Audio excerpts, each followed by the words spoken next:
Di awal film, kita diperlihatkan dengan seorang wanita yang bernama Nikki, yang saat ini dirinya sedang merayakan Natal, dan telah mendekorasi ruangannya itu dengan lampu-lampu dan pohon Natal. Ia bermaksud akan mengundang pacarnya yang bernama Nathan, untuk merayakannya bersama. Tepat saat itu, jarum jam telah menunjuk pukul 12 malam, yang artinya malam Natal pun telah tiba.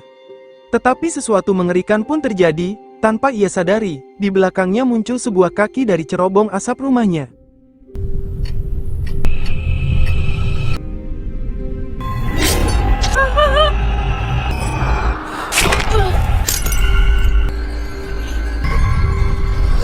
Nikki yang tidak bisa berbuat apapun, hanya bisa pasrah dengan dirinya yang telah sekarat, akibat urat nadi di tangannya terluka. Tetapi anehnya, Santa itu tak menghabisi dirinya, dan dia pun langsung kembali keluar menuju ke cerobong asapnya. Lalu kita beranjak pada waktu setahun kemudian, yang tepat hari Natal pun kembali tiba, dan kita kembali diperlihatkan dengan Nikki, yang dirinya kembali siuman, setelah dirinya mengalami koma selama setahun, akibat penyerangan itu. Dokter tersebut mengatakan, jika Nikki setahun yang lalu mencoba untuk bundir, tetapi untungnya, hal itu tidak sampai membuat dirinya kehilangan nyawa. Namun Nikki menjelaskan, jika dirinya sama sekali tak melakukannya, dan ia teringat, pada saat itu dirinya diserang oleh Santa misterius, entah apa yang dia inginkan. Saying you weren't yourself that? There's someone here to see you. Bertepatan dengan itu, seorang pria yang bernama Nathan, datang menghampirinya, yang diketahui dia adalah pacarnya Nikki. Tak hanya Nathan saja, lalu temannya yang bernama Jess, juga datang menghampirinya, yang mereka berdua ternyata telah menemaninya terus, di saat Nikki masih dalam keadaan koma. Karena Nikki merasa, jika dirinya telah merasa baik-baik saja, ia pun meminta untuk segera pulang. Namun dokter itu menyarankan untuk tetap berada di sini sementara waktu, sampai kondisinya benar-benar pulih, tetapi Nikki menolak, dan ia tetap ingin pulang. Singkat cerita, Nikki telah berada di rumahnya kembali, dan ia saat ini harus membawa tongkat, karena kondisi badannya masih belum stabil untuk berjalan. Nikki juga mengungkapkan, jika dirinya sebenarnya masih trauma berada di rumah ini sendirian, dan dirinya berharap, mereka berdua akan tetap menemaninya di hari Natal besok malam. Tetapi Jess mengatakan, jika dirinya dengan Nathan sebenarnya besok akan merayakan malam Natalnya bersama kawannya yang bernama Angie, di sebuah kabin baru milik orang tuanya. Nikki cukup senang mendengarnya, dan mungkin dirinya juga bermaksud juga ikut bersamanya ke sana. Karena ia tak ingin lagi sendirian di rumahnya pada malam Natal besok. Jess dan Nathan pun setuju untuk mengajak Nikki ke sana. Singkat cerita, mereka bertiga pun mulai melakukan perjalanannya menuju ke kabin tersebut yang berada di suatu desa. Setelah cukup lama melakukan perjalanan, akhirnya mereka pun telah tiba di sana, dan kedatangan mereka disambut oleh Angie, dan dirinya sangat senang melihat Nikki yang telah sembuh dari komanya setahun yang lalu. I'm good.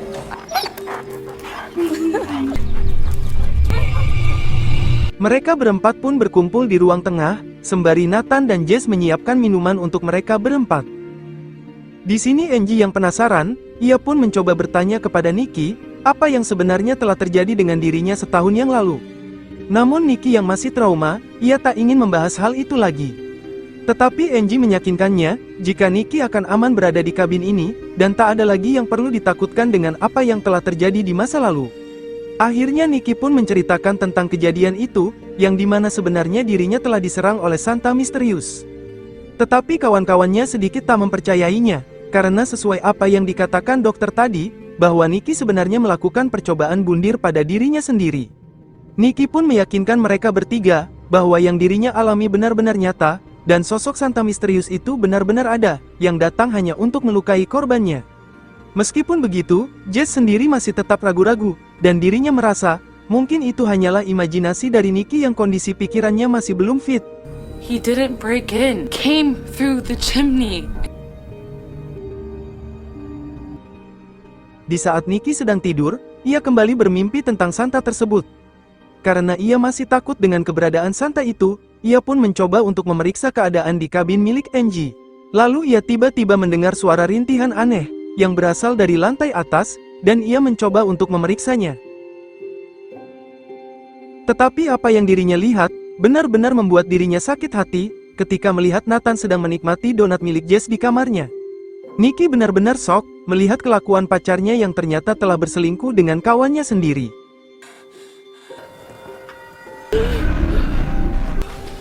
Nikki? What's happening? Nikki, You guys were fucking? Karena ia tak ingin kehilangan kawan-kawannya, Nikki pun memilih tak ingin membahas hal ini, dan tetap mengajak mereka bertiga untuk terus merayakan Natalnya malam nanti.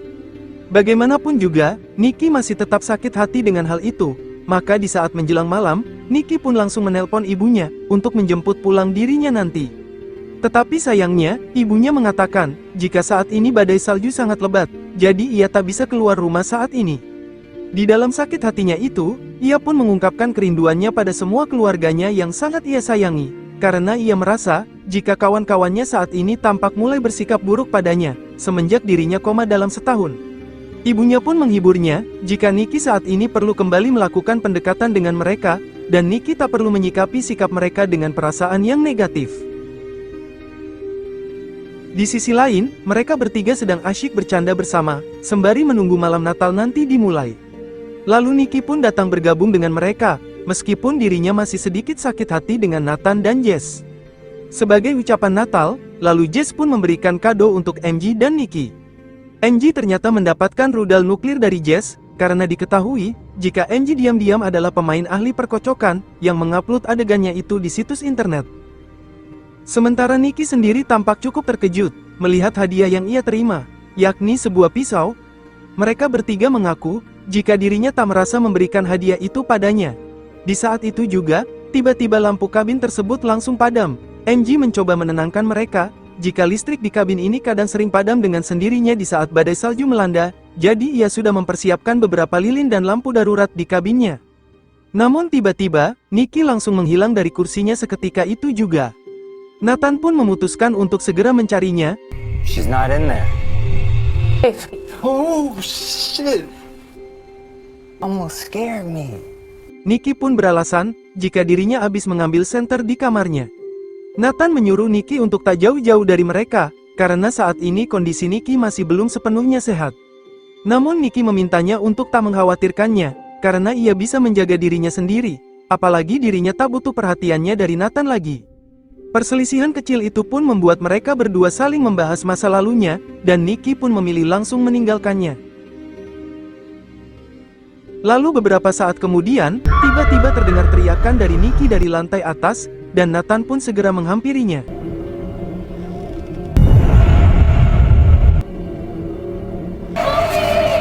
Nikki!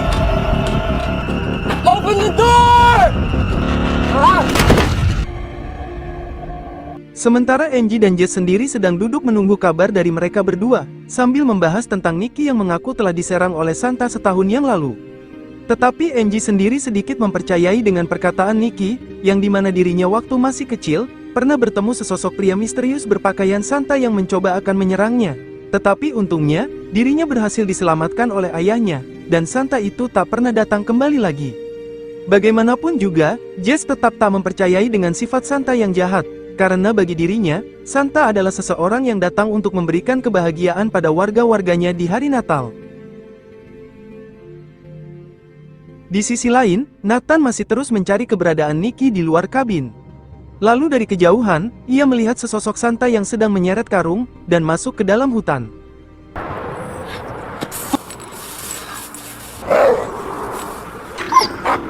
Here, come out! Damn it, dog. Karena kondisi di luar sedang badai salju, Nathan pun memutuskan untuk kembali ke dalam kondisi kedinginan. Karena Nikki masih belum ditemukan, Nathan pun menyuruh Angie untuk segera melaporkan ini pada polisi. Tetapi Angie mengatakan, jika ia tak bisa melaporkan pada polisi, karena Nikki masih belum hilang selama 24 jam, tak ingin terjadi sesuatu pada Nikki. Angie pun memutuskan untuk nekat mencarinya secara langsung di luar. Di sisi lain, Jess saat ini sedang berbaring tidur di kamarnya, lalu ia pun mulai merasakan hawa aneh di sekitarnya, yang membuatnya sedikit cukup merinding. Tanpa ia sadari, tiba-tiba Jess melihat gundukan dalam selimut sebelahnya, dan saat dibuka, itu ternyata dogi peliharaan Angie yang telah mati secara misterius, dan Angie yang melihatnya pun sangat shock. Karena merasa tak aman, ia pun memutuskan untuk mencoba lari dengan mobilnya. Sementara Jess dan Nathan yang mengetahui hal tersebut, segera menghubungi 911. Setelah dihubungi, Nathan pun tersambung dengan pihak kepolisian, dan langsung mengatakan permasalahannya saat ini. Namun tiba-tiba, Nathan kehilangan sinyal dari teleponnya, dan telepon tersebut mengeluarkan suara yang cukup aneh, yang membuat Jess kembali merinding mendengarnya. Mereka berdua juga saat ini tak bisa pergi kemanapun, dikarenakan mobilnya telah dibawa Angie pergi.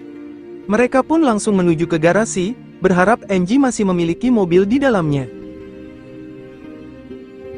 Sebelum itu, mereka berdua sempat beradu jigong terlebih dahulu, dan saling menyemangati untuk bersama-sama melalui semua ini. Lalu tiba-tiba, garasi tersebut terbuka dengan sendirinya. Nathan pun memberanikan diri untuk melihat ke dalam dari balik garasi tersebut, tetapi tak ada sesuatu yang aneh di dalamnya. There's nothing there.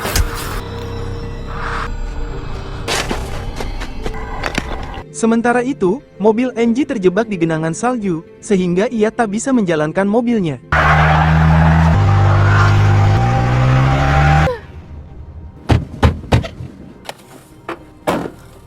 Dengan berbekal kapak yang ia temukan, Jess mencoba mencari Santa psikopat tersebut.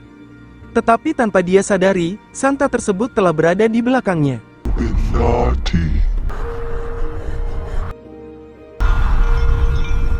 Nathan sendiri telah siuman dari pingsannya, dan mencoba terus melangkah. Tanpa ia sadari, langkahnya itu menuju ke sebuah gereja yang tak jauh dari kabinnya. Tanpa berpikir panjang, Nathan pun mencoba masuk ke gereja itu yang kebetulan gereja itu sedang sepi, karena perayaan malam Natal masih belum dimulai. Kemudian kedatangannya itu disambut oleh seorang pastor yang bernama David. David pun terkesan dengan Nathan sebagai penganut agama yang baik, karena telah datang lebih awal. Nathan pun mencoba menjelaskan kejadian tadi tentang serangan Santa di kabinnya, tetapi David tak mempercayai dengan perbuatan Santa yang kejam itu. David justru langsung memberikan ceramah tentang kebaikan Santa pada umatnya di hari Natal. Namun Nathan mencoba terus meyakinkannya, bahwa saat ini mereka sedang tak aman dari Santa tersebut, dan menyuruh David untuk segera menghubungi polisi. David pun melaknat perkataan Nathan, yang tak seharusnya Nathan menjelek-jelekkan Santa di hari Natal. Facsimile of your man in a silly red hat or... Father!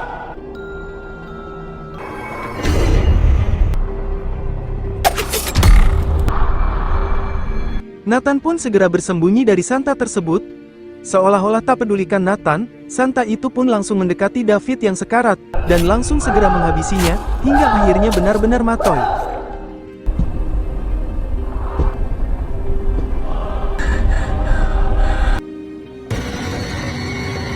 Scene berpindah pada Jess, yang saat ini sedang terikat di dalam bagasi. Lalu tak lama, Santa pun kembali menghampiri bagasi itu, sambil membawa Nathan. Lalu Santa itu mengikatkan seluruh tubuhnya dengan lampu Natal, yang membuat Nathan pun tersetrum secara perlahan. Jess yang melihat pacarnya tersiksa hanya bisa pasrah menangis.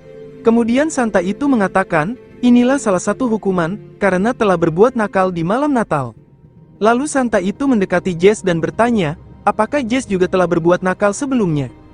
Jess yang ketakutan tak mau menjawabnya, dan di saat itu tanpa Santa sadari, Jess berhasil melepaskan ikatan di tangannya.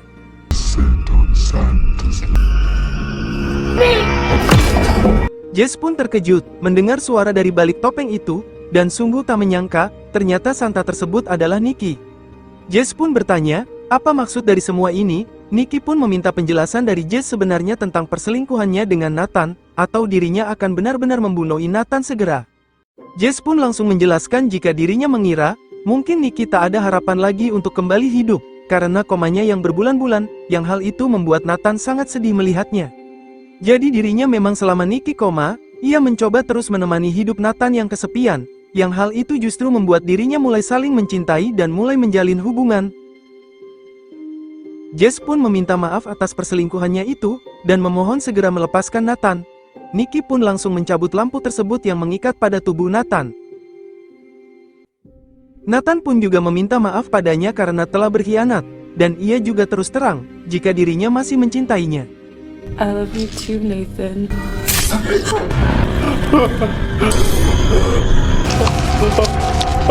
Akhirnya Nathan pun harus tumbang di tangan Nikki, dan Jess pun histeris melihat hal itu.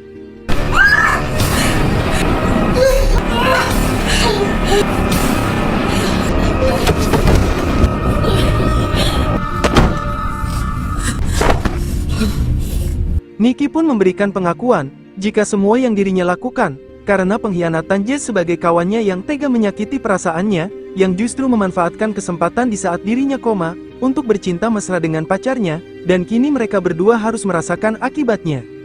Jess pun tak tinggal diam, bahwa dari awal sebenarnya Nathan tak pernah mencintainya, dan hanya mencintai dirinya, yang hal itu bisa dibuktikan dengan alasan mengapa Nathan tak datang di malam Natalnya tahun lalu, karena saat itu mereka berdua sedang merayakan Natal bersama.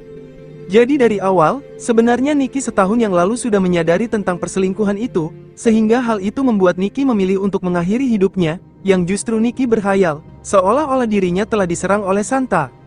He couldn't keep his hands off of me. Fix it, Nicky. Oh.